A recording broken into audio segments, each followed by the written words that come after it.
This literally just happened an hour ago. Bro said this ceasefire is epic.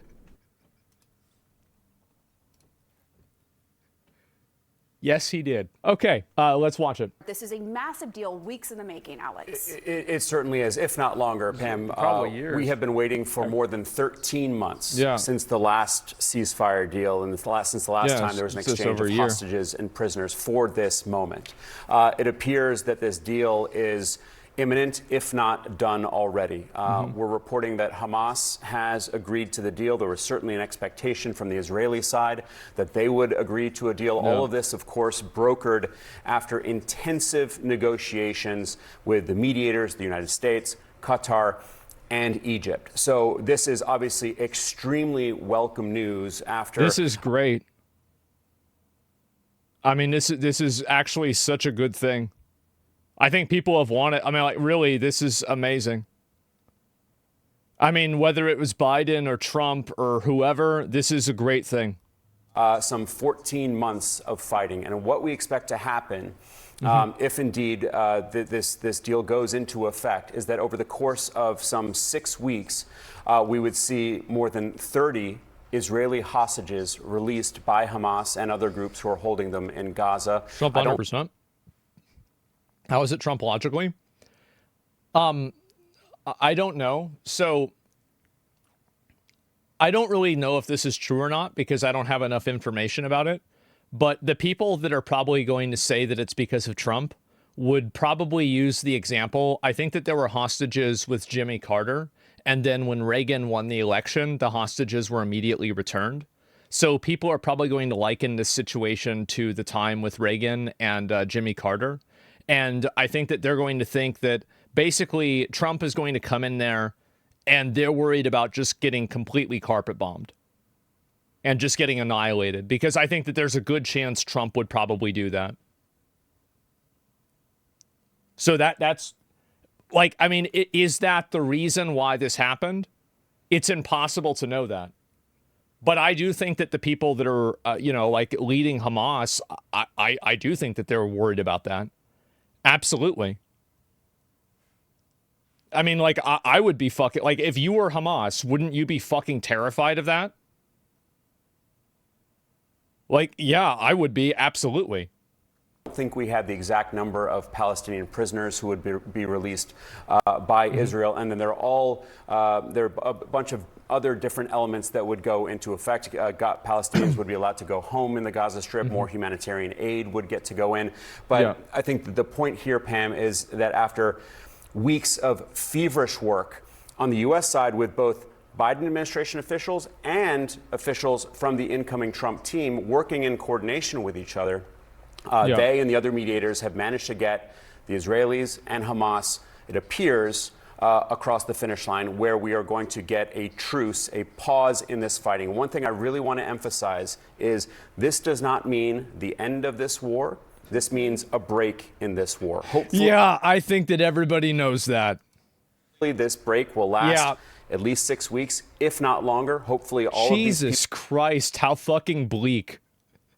Hopefully this break in the war lasts for at least 6 weeks. It's like 2 months. Oh my God. People will come home who are supposed to come home, but there are big questions about what would happen after this first phase of a ceasefire, which, as it stands now, and this plan has been in place for quite some time since President Biden laid it out in May, this is expected to... Somebody says, especially after Pete Hegseth said in his confirmation that he wants to kill every member of Hamas. Yeah, I mean, like, it's impossible to know whether that was a factor. And I think that it's unfair to say that it definitely was. But I would tell you this, that if I was in charge of Hamas and I saw these two crazy fucks that are about to be in charge, and they have nuclear weapons and like fucking, faster than the speed of sound jets and infinite bombs that are saying that we're going to kill every single one of you, I would be more willing to negotiate. I absolutely would.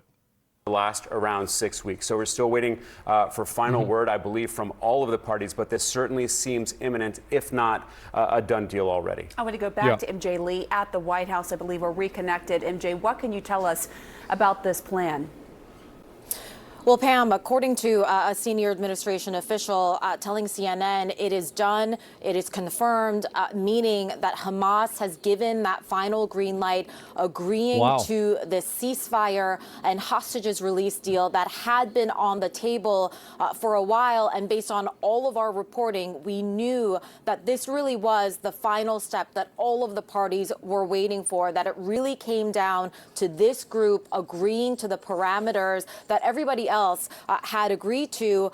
Part of the reason we have been so cautious in our reporting all of this time is precisely that, that in the end, it came down to Hamas giving this final green light. And when we have spoken to at least U.S. officials involved in these discussions and with knowledge of the situation, they always pointed to the fact that it was impossible to make any kind of predictions with certainty because at the end of the day, they were dealing with Hamas. But again, here we have it, confirmation from a senior administration official that Hamas has finally given the green light and there is a deal for a ceasefire in Gaza and for the hostages to be released. What a relief. This is a deal, as you were talking about just now with Alex, that has been elusive for the Biden administration and for the U.S. for so many months. You know, we had that initial ceasefire back more than a year ago, around Thanksgiving, 2 Thanksgivings ago, when a number of hostages came out. That ceasefire ended up being temporary, only lasting a number of days. 15 months. And really, since then, U.S. officials have been working to get a second 5 days before the 20th. Well, somebody said in chat, the innocent fears the cruel and the cruel fears the madman. Yeah, I mean, like, in my opinion, I'll say it. I think Trump's a fucking psychopath. I do. I think that he would bomb them and he would not give a fuck about how many innocent people got killed or anything. He would legitimately fucking kill all of them. I think that's what he would do. And I think that they're worried, and I think they know that. And also, it's probably not a guarantee, but it's like, would you want to take the risk of that? Ooh, I wouldn't. I wouldn't at all. That's an intellectually dishonest statement. Really? I mean, okay. I mean, that's what I think. I mean, if I were them, that's how I would look at it. Yeah. I mean, really, like that's how I would look at it. I mean, I'm not sure, like maybe it wouldn't happen that way. Maybe that's not how they see it, but that's just how I'd see it.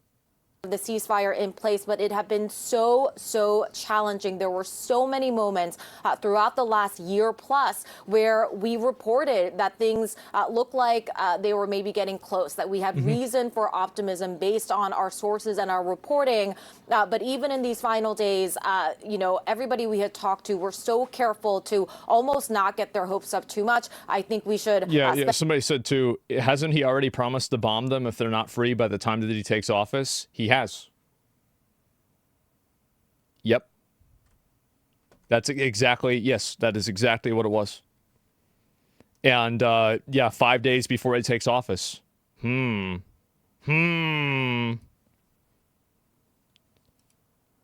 a good deal amount of time talking about Donald Trump and the incoming president's desire to get this done that had been really so decisive in the end in helping to get this across the finish line.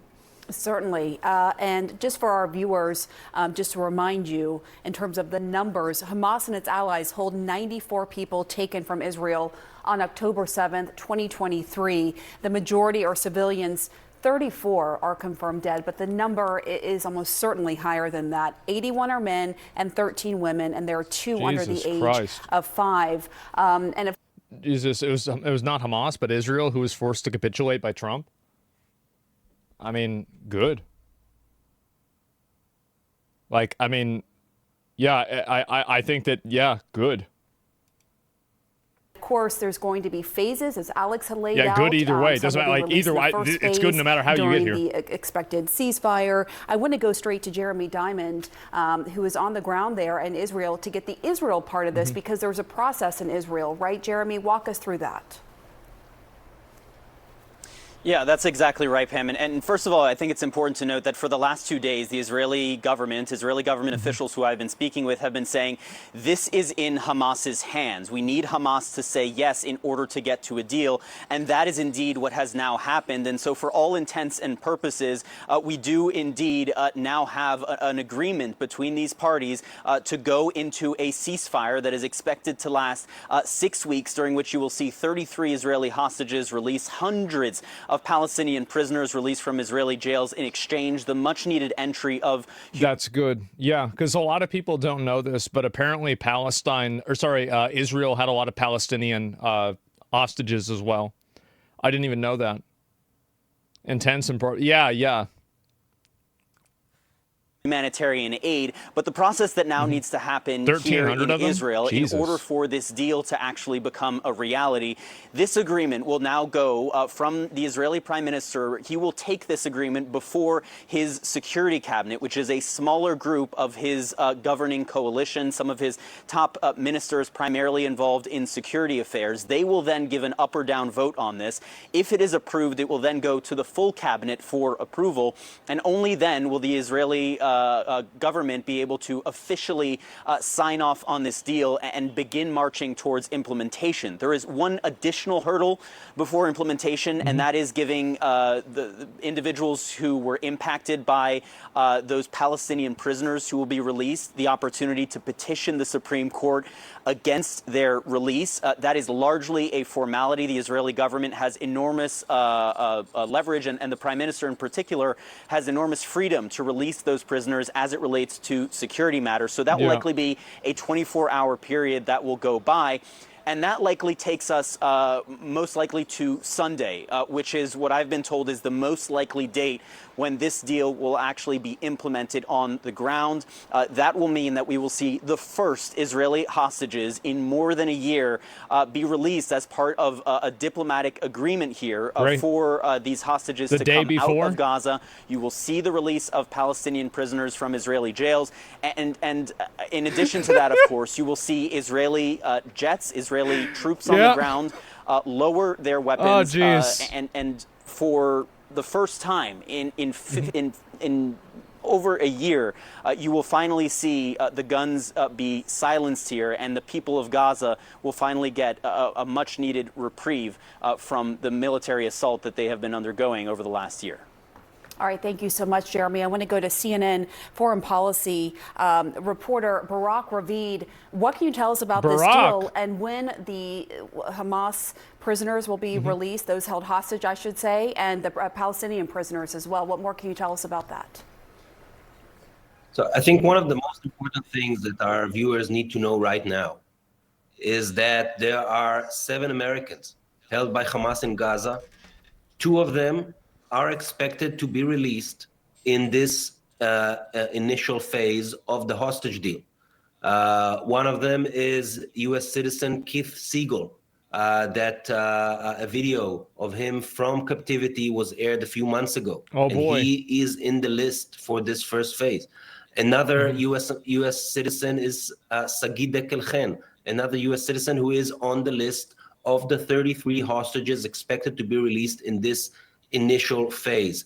And I think what is very interesting is that this deal has been in the making for months, since President Biden laid out his plan, his proposal last May, and U.S. negotiators, Qatari negotiators, Egyptian negotiators, Israeli negotiators have been working on this for months. I think the breakthrough came when the deal with Hezbollah on the ceasefire in Lebanon happened, because then Hamas in Gaza understood that it has been left alone and that no one's coming to save them. And since then, what I hear from Israeli news officials is since then, they saw a change in how Hamas is negotiating this deal, and this is how we got to this point. Well, there it is. I think this is great. That's great. I mean, people are getting killed by this constantly. Hopefully it lasts as long as possible. Yeah, this legitimately, it's tragic this does not happen sooner. Yeah, no, I agree. I mean, I'm just glad that it's happening now. Thank God, right? I mean, like, really. And, man, literally the same hostage deal, lying cunts. I'm not sure. I bet Trump wants all the credit for it. I think that it's because of Trump or not, based off of whether you like him or not. I don't think that you can really define whether it was him that did it or not. I really don't think so. Like, it's not like there's going to be a way that Hamas is going to say with absolute honesty everything that went into making this decision. So this is going to be one of those situations where if you like Trump, this ceasefire happened because of Trump. And if you don't like Trump, this ceasefire happened, luckily, before Trump took office. So that's the way that I think that a lot of people are going to read this. And I think that they're going to make comparisons with the Jimmy Carter, Reagan thing with the hostages back. I think they were in Iran back then in like the 1980s, or I think it was 1981, something like that, right? And so that's kind of what I'm expecting is going to happen.